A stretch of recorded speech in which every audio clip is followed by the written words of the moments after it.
महाराष्ट्र आता पूर्णतः ड्रग्सच्या विळख्यात तरुणाई सापडली आहे। अनेक प्रकारचे ड्रग्स महाराष्ट्रात खुलेआम शालेय विद्यार्थ्यांमध्ये, महाविद्यालयीन विद्यार्थ्यांमध्ये, तरुणांमध्ये, बेरोजगार तरुणांमध्ये हाताला काम नसल्यामुळे या ठिकाणी प्रचंड मोठ्या प्रमाणात ड्रग्सची विक्री सुरू आहे। मागच्या 2 दिवसामध्ये गांजा नागपुरामध्ये प्रचंड मोठ्या प्रमाणात सापडला।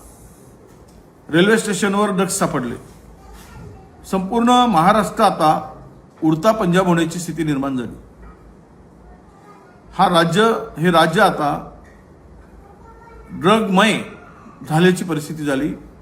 पोलीस केवळ 2-4 जणांना पकडतात आणि शेकडो लोकांना मात्र त्या व्यवसायामध्ये मदत करतात असा आमचा स्पष्ट आरोप आहे। आणि त्यांच्याकडून हप्ते वसुली सुरू असल्यामुळे पोलिसांचा धाक राहिला नाही आणि त्यामुळं या ड्रगलर्स आणि ड्रग विकणार हे संपूर्ण रॅकेट खुलेआम या व्यवसायामध्ये गुंतले आहेत। कारण यातून करोडो रुपयेची उलाढाल ती होते आहे। आता तर हे प्रकरण गोरेगावामधलं झालं अतिशयोनामुळे।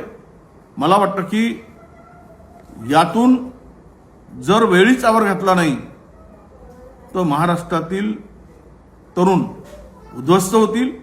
2ने सुरुवात झाली आहे, उद्या हजारो तरुणांचा मृत्यू होईल, कदाचित झालाही असेल, त्याची कोणी दखलही घेतली नसेल।